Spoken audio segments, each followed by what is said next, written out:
Diễm xin chào cô chú, anh chị, các bạn và các em. Cốm dẹp thường mình biết là để làm bánh cốm nè, hoặc là làm cốm dẹp. Nhưng mà làm nhân bánh thì như thế nào? Diễm có chia sẻ cách làm nhân bánh trung thu rồi. Thì hôm nay Diễm chia sẻ làm nhân cho bánh su xê. Nghe thật là lạ đúng không? Nhưng mà khi làm thử thì Diễm thấy rất là ngon. Cách làm thì cũng đơn giản, không có khó. Và cái bánh su xê này ăn nó có độ dai giòn nhẹ, ngon lắm luôn. Cách làm như thế nào? Thì bây giờ mình cùng vào bếp làm món bánh su xê cốm dừa với Diễm nha.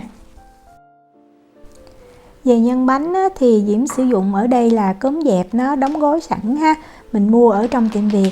Đây là cái hiệu mà Diễm dùng nè. Thì cốm dẹp ở đây mình cần là 150g, tức là nửa gói ha. Nếu mà mình làm nhiều thì mình sử dụng nguyên cái gói cốm dẹp này luôn. Cốm dẹp thì mình không cần phải rửa, mình cứ để ở đây. Bây giờ mình đi chuẩn bị phần nước lá dứa. Diễm có 3 cái lá dứa, mình rửa cho thật là sạch và mình cắt nhỏ. Sau đó mình cho vào 100ml nước lạnh. Nếu mà mình sử dụng cốm dẹp tươi thì mình sẽ bỏ qua cái bước ngâm cốm như vậy. Diễm dùng máy xay cầm tay, mình xay cái lá dứa cho thật là nhuyễn nha. Sau đó mình sẽ đổ ra một cái rây và mình vắt, mình lấy cái phần nước cốt lá dứa. Đó, ở đây còn lại là khoảng gần 100ml thì Diễm cho hết vào cái phần cốm dẹp là 150g luôn. Mình dùng đũa đó, mình trộn cho thật là đều. Trộn cho tới khi mà mình thấy đó cốm dẹp nó hút hết cái phần nước lá dứa. Mình nên trộn đều ở bên dưới nha, tại vì thường nước nó hay đọng ở dưới. Mình để cho cốm dẹp này nó nghỉ trong vòng 30 phút nha. Sau 30 phút thì Diễm lấy một cái chảo và Diễm cho vào 165ml nước cốt dừa. Diễm dùng coconut milk, mình dùng hết một cái hũ nhỏ luôn. Về đường thì Diễm cho 60g. Cốm dẹp mình để nó nghỉ thì nó nở ra và nó rất là dính. Vì vậy mình nên lấy cái đồ phết bột đó, mình khởi nó lên như vậy. Để tí xíu nữa nước dừa mà vừa sôi là mình cho vô liền ha. Mình không phải mất thời gian. Bắt cái chảo lên bếp thì Diễm sẽ để cái lửa trung bình cao. Tức là bếp Diễm cái chính số, Diễm sẽ để số 7,5. Và mình khuấy cho đường nó tan ha. Đường tan là lúc nước cốt dừa nó cũng vừa sôi là mình sẽ cho cái cốm dẹp vào liền luôn. Mình đừng có đợi lâu nha, tại vì nước dừa mà mình nấu lâu quá nó sẽ mất cái độ béo. Cho cốm dẹp vào thì mình sẽ bắt đầu mình xào. Đó, mình tơi nó ra rồi mình cứ đảo theo một chiều cũng được nữa. Mình vẫn giữ cái lửa trung bình cao này cho tới khi mà mình thấy bắt đầu cốm dẹp nó hút hết phần nước cốt dừa và nó tạo thành một khối. Lúc mà mình đảo mình thấy nó sẽ hơi dính chảo ha, vì vậy mình đảo nhanh tay tí xíu. Và có thể cái cây phết bột nó cũng bị dính cái cốm dẹp luôn, nhưng mà không sao hết. Thời gian để xào cái cốm này cũng rất là nhanh, khoảng 3 tới 4 phút à. Khi mà Diễm thấy nó tạo lại thành một khối như vậy thì mình nhắc khỏi bếp và mình tiếp tục mình đảo nha. Tại vì nếu mà mình không đảo thì bên dưới cốm nó dễ bị cháy đó. Và mình đảo nhẹ cho tới khi mà mình thấy nó giống như là nó không còn quá nóng á, nó còn ấm ấm tay là được. Thì mình có thể để nguyên trong chảo hoặc là mình cho ra một cái tô.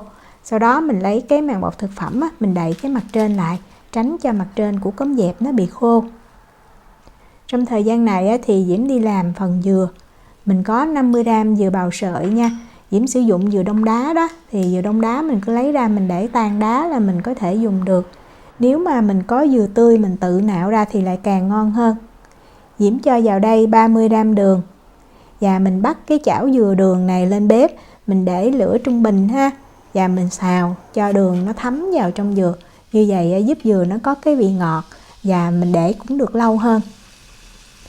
Mình xào bắt đầu cái chảo nó nóng thì cái dừa này nó sẽ ra nước. Vì vậy mình cứ đảo đều tay cho tới khi mình thấy cái phần nước đó nó thấm vào trong dừa trở lại là được. Thời gian cũng nhanh lắm ha, khoảng 2-3 phút à. Bột để làm bánh su xê thì mình sẽ sử dụng bột năng. Đây là hiệu bột năng Diễm dùng của Thái Lan. Trong cái công thức này thì mình cần 200g ha. Tiếp theo mình sẽ cho vào 400ml nước lá dứa. Thì Diễm xay 4 cái lá dứa với lại 420ml nước thì Diễm được cái phần nước lá dứa này. Mình không cần sử dụng tinh chất lá dứa hay là màu thực phẩm ha. Tại vì với công thức này cái màu bánh cũng rất là đẹp. Để cho bánh nó có cái độ dai và giòn thì Diễm sử dụng nước tro tàu. Nước tro tàu á, ngoài giúp bánh nó có độ giòn còn giúp giữ cái màu xanh của lá dứa nữa. Đây là cái hiệu mà Diễm dùng nè. Thì dưới cái công thức này á, Diễm cho 1 muỗng cà phê. Nếu mà mình thích nó giòn hơn nữa thì mình cho thêm 1 muỗng cà phê nữa nha. Nhưng mà ăn ở nhà thì Diễm thấy như vậy rất là ngon rồi. Nếu mà mình không có nước tro tàu, mình có thể thay bằng 1 muỗng cà phê muối nở nướng. Sau khi khuấy đều xong, mình để cho bột nghỉ 30 phút. Trong thời gian này á, thì mình đi chia nhân. Cái lượng nhân này á, thì mình chia ra làm 15 phần bằng nhau, mỗi phần là 25 gram. Ấn dẹp rồi mình cho dừa vào. Thì dừa mình cũng chia ra làm 15 phần bằng nhau, mỗi phần nó khoảng 4 gram ha. Mình cho vào ngay giữa và mình túm lại thôi. Mình vo cho nhân nó tròn á, thì lúc mà mình cho bột vào thì nhân nó nằm ngay giữa, nhìn sẽ đẹp hơn. Vo nhân xong, nếu mà chưa có làm liền á, mình nên lấy màng bọc thực phẩm mình đậy lại, tránh cho nhân nó bị khô nha. Bột sau khi để nghỉ á, thì nó sẽ lắng ở bên dưới như vậy. Vì vậy mình khuấy bột lên cho nó hòa đều trở lại nha. Hỗn hợp bột này á, có lúc Diễm làm thử á, Diễm không có thời gian, Diễm để cho nó nghỉ 2 tiếng luôn thì Diễm thấy bột nó càng dai ngon hơn nữa. Đường á, thì mình sẽ cho vào bột là 90 gram. Mình cho thêm 2 gram muối nữa giúp cho cái vỏ bánh nó đậm đà hơn. Rồi mình sẽ khuấy cho đường nó tan hoàn toàn trong cái hỗn hợp bột ha. Rồi mình mới bắt cái nồi bột này lên bếp, mình lấy trùng. Để lấy trùng cho nó dễ dàng á, thì Diễm thấy mình nên để cái lửa trung bình. Nếu mà mình quen á, thì mình có thể để cái lửa lớn, nhưng mà lửa lớn thì bột nó rất là nhanh đặc bên dưới. Vậy Diễm nghĩ mình nên để lửa trung bình và mình khuấy thiệt là đều tay. Thời gian thì nó hơi lâu tí xíu, nhưng mà lúc này bột nó cũng loãng nên mình khuấy không có mỏi tay đâu. Khi mà mình thấy cái cây khuấy bột á, bắt đầu giống như nó trơn và nó hơi đặc á, mình mở mình kiểm tra. Thì lúc này mình khuấy thiệt là nhanh ha. Và mình thấy bắt đầu bên dưới nó đặc lại là mình nhắc khỏi bếp liền.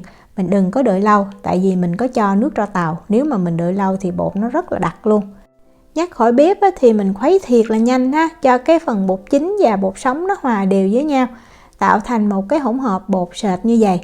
Thật ra mình khuấy cho nó đặc hơn cũng được nữa, nhưng mà đặc quá thì mình khó chia bánh đó. Mình sẽ dùng 15 cái chén nhỏ, mỗi chén này nó có cái dung tích là 70 ml. Tùy mình thích cái bánh nhỏ hay bánh lớn nha. Một cái bánh dùng cái chén này thì Diễm thấy rất là vừa. Bột khuấy xong mình nên đi chia bánh liền luôn.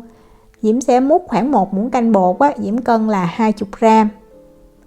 Sau đó mình lấy viên nhân á, mình cho vô ngay giữa và mình múc thêm 20 gram bột nữa. Với công thức bột này á, thì mình sẽ làm được 15 cái bánh, mỗi cái khoảng 40 gram bột. Nếu mà bột chưa phủ đều cái nhân á, thì mình tán bột ra ha. Và mình mang bánh mình đi hấp liền luôn. Mình chuẩn bị sẵn một cái chảo nước thật là sôi á, rồi mình cho bánh lên mình hấp. Diễm sẽ để cái lửa trung bình, tức là mình giữ cho cái nước lúc nào nó cũng sôi. Và mình hấp ở cái lửa trung bình này trong vòng 15 phút là bánh chín. Sau 15 phút á, mình sẽ mở ra, mình kiểm tra. Mình thấy á, cái bột nó phồng lên và nó trong hết như vậy. Có những cái bọt khí li ti nữa thì mình sẽ nhắc khỏi bếp. Rồi mình cho cái phần bánh còn lại và mình hấp. Bánh nhắc khỏi bếp rồi á, thì mình sẽ để bánh cho thật là nguội ha. Tại bây giờ nếu mà mình rờ vào thì mình thấy nó rất là nhão. Nguội thì cái bánh nó sẽ săn lại và tự động nó tróc khỏi cái khuôn. Tùy nhiệt độ nhà mình mát hay là nóng á, Diễm để 2 tiếng nè. Thì lúc này bánh nó đã nguội hẳn rồi. Mình sờ vào ở trên á, thì mình thấy không có bị dính tay ha. Gói bánh sushi á, thì mình sử dụng một cái màng bọc thực phẩm. Rồi mình cho một ít mè đã rang vàng vào giữa cái màng bọc thực phẩm. Gói bánh này á, thì mình phải mang bao tay, tại giúp cho bánh để được lâu, đồng thời nó không có bị dính tay của mình. Mình cứ gỡ những cái thành bánh ra trước, sau đó mình nhẹ nhàng mình lấy ra thôi. Mình thấy cái mặt nào mướt á, thì mình để ở bên dưới. Rồi mình xếp lại 2 cái cạnh trước.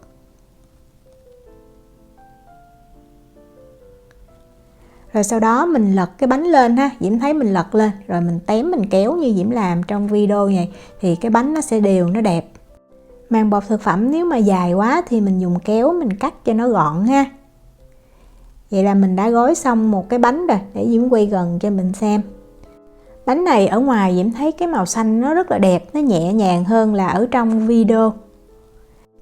bánh á, mình nên để qua đêm á, ăn ngon hơn, tại vì cái vỏ bột nó săn lại, nó sẽ có cái độ giòn. Đây là bánh mà Diễm đã để qua đêm nè, mình bảo quản ở nhiệt độ phòng nha. Nếu mà mình cất vào trong tủ lạnh thì cái phần cốm dẹp nó sẽ bị cứng. Nếu mà mình chưa làm thử bánh su xê với nhân cốm dừa này thì mình hãy làm thử nha, Diễm thấy rất là ngon. Diễm chúc cô chú, anh chị, các bạn và các em thành công với lại món bánh su xê. Nếu mà có thắc mắc gì thì cứ để lại lời nhắn là gửi tin nhắn cho Diễm. Diễm cảm ơn sự quan tâm theo dõi video rất là nhiều. Hẹn gặp lại trong những video tiếp theo. Chào tạm biệt.